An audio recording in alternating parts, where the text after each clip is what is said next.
HSC ২০২৫ শিক্ষার্থীদের বর্তমানে test পরীক্ষা অলমোস্ট শেষ। বেশিরভাগ কলেজ পরীক্ষা শেষ করেছে, এখন তারা খাতা দেখছে, রেজাল্ট দিবে। আবার কয়েকটা জায়গায় পরীক্ষা চলছে, শেষ হয়ে যাবে ২-১ দিনের মধ্যে। টেস্ট পরীক্ষার রেজাল্ট সম্পর্কিত গুরুত্বপূর্ণ দুইটা বিষয় নিয়ে কথা বলবো। অনেকে টেস্ট পরীক্ষা দেওয়া শেষ করে একটু ফ্রি আসছো, তাদেরকে বলতেছি গাইডলাইন ভিডিও আপলোড করা আছে অনেক আগেই, সেটা দেখো, প্রিপারেশন শুরু করো। চোখ বন্ধ করবা, খুলবা, দেখবা ঈদ শেষ, চোখ বন্ধ করবা, খুলবা, দেখবা কোরবানি শেষ, তারপর পরীক্ষা। সামনে তোমাদের ফর্ম ফিল আপ, সব আপডেটগুলো পাবা। নিয়মিত সব আপডেট পেতে সাবস্ক্রাইব করো। যারা সাবস্ক্রাইব করেছো কিন্তু নোটিফিকেশন পাও নাই আজকে, তারা অবশ্যই একবার আনসাবস্ক্রাইব করে আবার সাবস্ক্রাইব করবা, দেন দেখবা তোমার কাছে নোটিফিকেশন চলে যাচ্ছে। এবার আসি গুরুত্বপূর্ণ কিছু বিষয় নিয়ে কথা বলতে। প্রথমত, টেস্ট পরীক্ষায় সবাই যে ভালো রেজাল্ট করবে এমনটা না, মনে রাখবা টেস্ট পরীক্ষা এটা স্কুলের কলেজের পরীক্ষা, এটা কিন্তু বোর্ডের পরীক্ষা নেই। এখানে ভালো রেজাল্ট করে খুব লাভ নাই, আবার খারাপ রেজাল্ট করে বিপদও আছে। সেই ক্ষেত্রে টেস্ট পরীক্ষা নিজেকে একটু যাচাই বাছাই করে নিছো, বাট এখন ফাইনাল এক্সামের দিকে তোমরা ফোকাসও দিবে, এটা একটা নর্মাল ব্যাপার। টেস্ট পরীক্ষা নিয়ে তো ভাইবো না, কিন্তু যদি যারা টেস্ট পরীক্ষায় ফেল করছো তাদেরকে নিয়ে কথাগুলো একটু বলি। তোমরা যদি একটা সাবজেক্টে ফেল করো অথবা দুইটা সাবজেক্টে ফেল করো, কেউ তিনটা সাবজেক্টে ফেল করো, বোর্ড থেকে একদম তোমাদের ফর্ম ফিল আপে সুন্দর করে প্রথম 2-3 লাইনে বলে দিবে যারা নির্বাচনী পরীক্ষায় উত্তীর্ণ হতে পারবে না, অর্থাৎ অকৃতকার্য হবে, তাদের ফর্ম ফিল আপ করতে দেওয়া হবে না। যারা উত্তীর্ণ হবে তাদেরকেই ফর্ম ফিল আপ করতে দেওয়া হবে। তবে বিশেষ ক্ষেত্রে যদি কোনো শিক্ষার্থী 1-2 সাবজেক্টে ফেল করে, তখন তার অভিভাবক এবং সে কেন ফেল করে সেটা যদি যৌক্তিক হয়, তাহলে শিক্ষার প্রতিষ্ঠান অর্থাৎ কলেজ তাকে ফর্ম ফিল আপ করার সুযোগ দিতে পারে। এইচএসসি ২০২৫ ব্যাচের শিক্ষার্থীরা বাংলা ইংরেজি আইসিটি নিয়ে তোমরা জানি অনেকেই দুশ্চিন্তা করছো। চলে এসেছে নাইট পাবলিকেশনের তোমার এই 3টা বই, বাংলা A+, ইংরেজিতে A+, আইসিটি ম্যাজিক। 3টা বই দারুণ।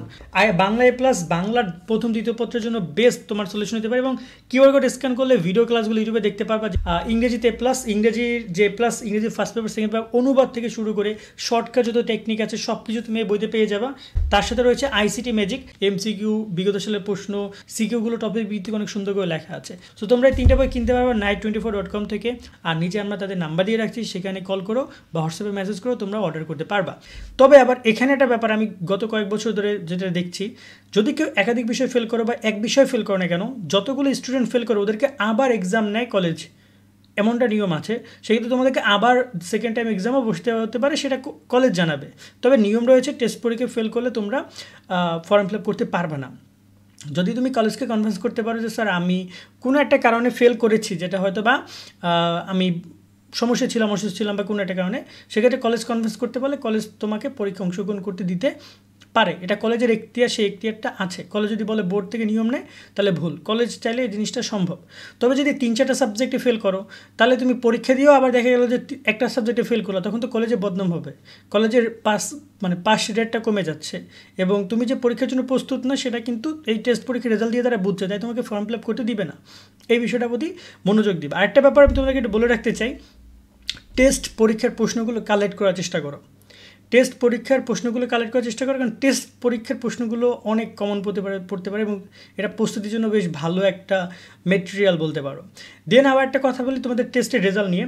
টেস্টের রেজাল্ট প্রকাশ করার জন্য ইতিমধ্যে কাজ করছে কলেজগুলো, তবে শিক্ষা মন্ত্রণালয় থেকে একদম কড়া করে নির্দেশনা দিয়েছে 27 ফেব্রুয়ারি 2025 তারিখের মধ্যে সকল কলেজকে টেস্ট পরীক্ষার রেজাল্ট প্রকাশ করতে হবে। সো সেভাবেই হয়তো বা কলেজগুলো কাজ করছে দ্রুত রেজাল্ট প্রকাশ করার জন্য। এ ব্যাপারে যখন আমরা তোমাদের কাছে আরও আপডেট পাবো, আমরা চেষ্টা করবো তোমাদেরকে জানানোর, যদি কোনো আপডেট আসে। আর টেস্ট পরীক্ষার রেজাল্ট বা সামথিং কোনো ব্যাপার নিয়ে প্রশ্ন থাকলে কমেন্ট করতে পারো। সকলে অনেক অনেক ভালো থাকবে। আল্লাহ হাফেজ।